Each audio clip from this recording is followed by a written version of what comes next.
BJP, TDP, Janasena పొత్తు తర్వాత తొలి ఎన్నికల సర్వేలు వచ్చినాయండి. 2 సర్వేలు వచ్చినాయి. 2 సర్వేల్లో కూడా ఈ పొత్తుకే విజయావకాశాలు ఎక్కువగా ఉన్నాయి అని రిజల్ట్స్ వచ్చినాయి. ఈ 2 ఏమిటి అంటే, ఒకటేమో News18, CNN News18, రెండవది ABP సి ఓటర్. ఈ 2 కూడా నిన్నే వచ్చినాయి.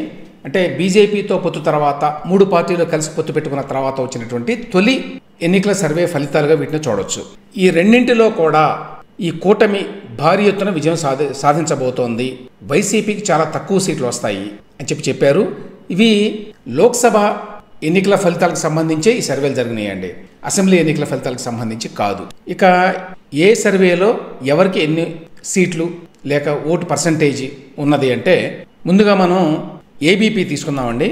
ABP CVoter. CVoter అనే దానికి కొంత పేరు ఉందండి ఉన్నటువంటి సర్వే ఏజెన్సీల్లో. ఈ సర్వేల పేరుతో చాలా వస్తూ ఉంటాయి, అందరికీ తెలుసు. స్థానికంగా కూడా చాలా వస్తాయి. వాటిని తొందరగా నేను నమ్మను. ఇప్పుడు ఇవి జాతీయ స్థాయి సర్వేలు నంబర్ 1. రెండవది ఏంటంటే, జాతీయ స్థాయి సర్వేలు అయినా కూడా గుడ్డిగా 100% వారు చెప్పినట్టుగా రిజల్ట్స్ వస్తాయని చెప్పి అనుకోవడానికి లేదు. వాటిని దృష్టిలో పెట్టుకునే మనం మాట్లాడదాం. ఇందులో ఏబీపీ సి ఓటర్ సర్వే ప్రకారం టీడీపీ, జనసేన, బీజేపీ కూటమికి లోక్సభలో 25 సీట్లకు గాను 20 సీట్లు వస్తాయండి. వైసీపీకి 5 సీట్లు వస్తాయి. అందరికీ తెలుసు 2019లో వైసీపీకి 22 సీట్లు వచ్చినాయి. 25కి గాను 3 సీట్లు మాత్రం టీడీపీకి వచ్చినాయి.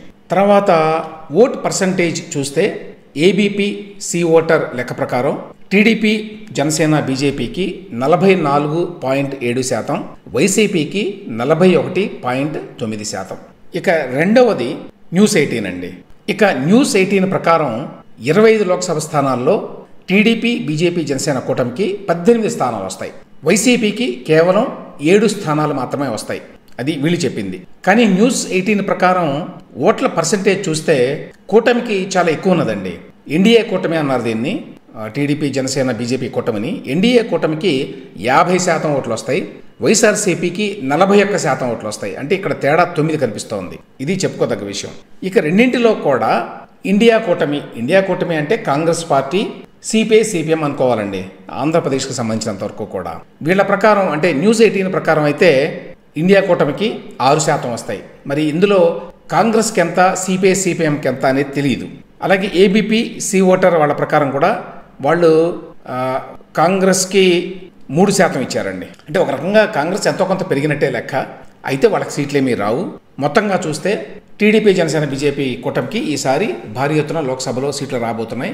ఇద్దరి మధ్య కనీసం వీళ్ళ లెక్క ప్రకారం అయితే ఏబీపీ సి ఓటర్ ప్రకారం అయితే 3%, మరి News18 ప్రకారం అయితే ఇంకా ఎక్కువ. ఎందుకంటే 50% అన్నారు వారికి, వీరికి ఓన్లీ 41% అన్నారు. కాబట్టి 9% ఓటింగ్ తేడా ఉంది. సో ఈ రకంగా కూటమి ఏర్పడిన తర్వాత వచ్చిన తొలి ఫలితాలు బీజేపీ, టీడీపీ, జనసేన కూటమికి అనుకూలంగా ఉన్నాయి. నంబర్ 1. నంబర్ 2, ఇక్కడ గమనించాల్సిన విషయం ఏంటంటే, ఈ కూటమి ఏర్పడిన తర్వాత ఈ సర్వే చేశారా లేక ముందే చేశారా అనే విషయం తెలియదు. కూటమి ఉండబోతోంది అని చాలా రోజులుగా వార్తలు వస్తున్నాయి అనుకోండి. బీజేపీ కలవబోతోంది టీడీపీ, జనసేనతో అనే విషయం ఆల్రెడీ తెలుసు. ఇక టీడీపీ, జనసేన ఆల్రెడీ కూటమిలో ఉన్నాయి. రెండో పాయింట్ ఏమిటంటే, వీళ్ళు ఇంతవరకు కూడా క్యాండిడేట్లను పూర్తిగా ప్రకటించలేదు. బీజేపీ అయితే ఇంతవరకు ప్రకటించలేదు. సో క్యాండిడేట్ల ప్రకటన ముందే జరిగినటువంటి సర్వే ఇది. సో ఆ రకంగా చూసినప్పుడు ఇవి తొలి ఫలితాలుగా మనం చూడాలి వీటిని. ఇంకా ముందు మరిన్ని రిజల్ట్స్ వస్తే కానీ మనకు పూర్తి పిక్చర్ రాదు. అయితే స్పష్టంగా బీజేపీ, టీడీపీ, జనసేన కలిసి కూటమిగా ఏర్పడిన తర్వాత మరి ఆంధ్రప్రదేశ్లో పవనాలు పాజిటివ్గా వీస్తున్నాయి అని చెప్పి అర్థం చేసుకోవాలి ఓట్ల పరంగా. లాస్ట్ ఎన్నికల సర్వేలు ఈ మధ్యకాలంలో మనకి టైమ్స్ నవ్ వాళ్ళది ఒకటి వచ్చిందండి. టైమ్స్ నవ్ రెగ్యులర్గా చేస్తున్నారు వాళ్ళు చేసినటువంటి సర్వేలలో ప్రతిసారి కూడా వైఎస్ఆర్సీపీకి చాలా ఎక్కువ సీట్లు ఇచ్చారు. ఆల్మోస్ట్ 24 సీట్లు ఇచ్చారు 25కి. సో దాని మీద కొంత విశ్లేషణ జరిగింది. నేను కూడా మాట్లాడాను గతంలో. టైమ్స్ నవ్తో ఉన్న సమస్య ఏమిటంటే, టైమ్స్ నవ్ కోసము ఎవరైతే ఏపీలో సర్వే నిర్వహిస్తున్నారో ఆ సంస్థ అధినేత అవినాష్ అనేటువంటి వ్యక్తి, ఆయన వైఎస్ఆర్సీపీ ప్రభుత్వంలో ఒక నామినేటెడ్ పదవిలో ఉన్నాడు. ఆ కారణం చేత అవి అంత నమ్మదగినటువంటి సర్వే కాదు అనేది గతంలో కూడా నేను పాయింట్అవుట్ చేశాను. అట్లా అని చెప్పి ఇప్పుడు News18 అలాగే ఏబీపీ సి ఓటర్ సర్వే బ్రహ్మాండమైన సర్వే అని చెప్పి కాదు, కానీ కనీసం వీళ్ళు కొంత న్యూట్రల్గా చేయడానికి ప్రయత్నిస్తారు, అంతవరకే మనం చెప్పదగింది. అయితే ఏ సర్వే కూడా ఇంతకుముందు చెప్పినట్టు పూర్తిగా 100% నిజాలైనటువంటి దాఖలా చరిత్రలో లేదు. కానీ ఓవరాల్గా మాత్రం సెంటిమెంటు పొత్తుకు అనుకూలంగా ఉంది, వైసీపీకి మరి ఎదురుగాలు వీస్తున్నాయి రాష్ట్రంలో అనే దానికి తొలి సూచన ఈ సర్వేలండి. ఇక తెలంగాణ పరిస్థితి, మరి మొన్న ఈ మధ్య వరకు బీఆర్ఎస్ తిరుగులేని పార్టీగా ఉండేది, అట్లాంటిది ఒక్క ఓటమితోటి ఎంత కుంగిపోయింది అని చెప్పడానికి ఈ లేటెస్ట్ సర్వే ఫలితాలు కూడా మనకి సూచనలు ఇస్తున్నాయండి. అదేంటంటే తెలంగాణ వరకు ఏబీపీ సి ఓటర్ వాళ్ళు ఏం చెప్పారంటే కాంగ్రెస్కి 10 సీట్లు వస్తాయి అవుట్ ఆఫ్ 17. తెలంగాణలో ఉన్న లోక్సభ సీట్లు 17 అండి మొత్తం, అందులో కాంగ్రెస్కి 10 వస్తాయి, బీజేపీకి 4 వస్తాయి, బీఆర్ఎస్కి 2 వస్తాయి. అది ఏబీపీ సి ఓటర్ అంటే బీఆర్ఎస్ చివరికి 2 స్థానాలకు పడిపోతుంది అనమాట. 2018లో వాళ్ళకి 9 స్థానాలు వచ్చినాయండి, అప్పుడే తక్కువ వచ్చినాయని భావించారు. అట్లాంటిది ఇప్పుడు 2 స్థానాలకు పడిపోయింది ఈ సర్వే ప్రకారం. న్యూస్ 18 సర్వే ప్రకారం అయితే కాంగ్రెస్ పార్టీకి మరి 34%తో నంబర్ 1 ఉంది, బీజేపీ 2వ స్థానంలో 28% ఓటింగ్ ఉంది, బీఆర్ఎస్కి 27% మాత్రమే ఉన్నాయన్నమాట. అది వాళ్ళ పరిస్థితి. అది అయితే వీళ్ళు కూడా సీట్లు బీఆర్ఎస్కి తక్కువ ఇచ్చారు, బీఆర్ఎస్కి 2 ఇచ్చారు, కాంగ్రెస్ పార్టీకి 6 ఇచ్చారు, బీజేపీకి ఎక్కువ ఇచ్చారు. ఎవరు న్యూస్ 18 వాళ్ళు మాత్రం బీజేపీకి 8, కాంగ్రెస్ పార్టీకి 6, బీఆర్ఎస్కి 2 అని ఇచ్చారు. సో మొత్తంగా ఒకటి మాత్రం ఇందులో నిజం, అదేమిటంటే కాంగ్రెస్ పార్టీ మంచి బలమైనటువంటి పొజిషన్లో ఉంది వాళ్ళ ఎక్కువ సీట్లు గెలుచుకోవడానికి.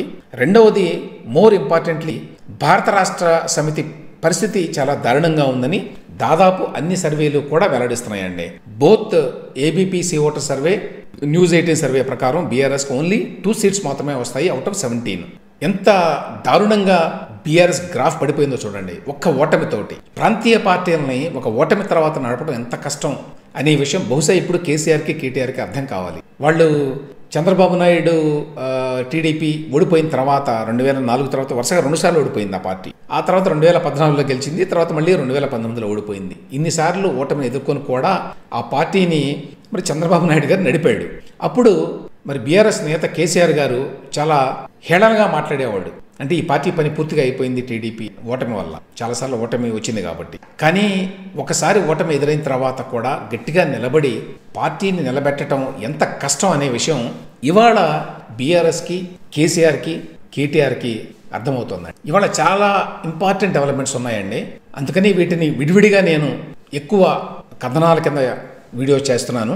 రెండవది చాలా ఇంపార్టెంట్ డెవలప్మెంట్ ఎలక్టరల్ బాండ్స్, దాని గురించి నెక్స్ట్ వీడియోలో మాట్లాడదాం.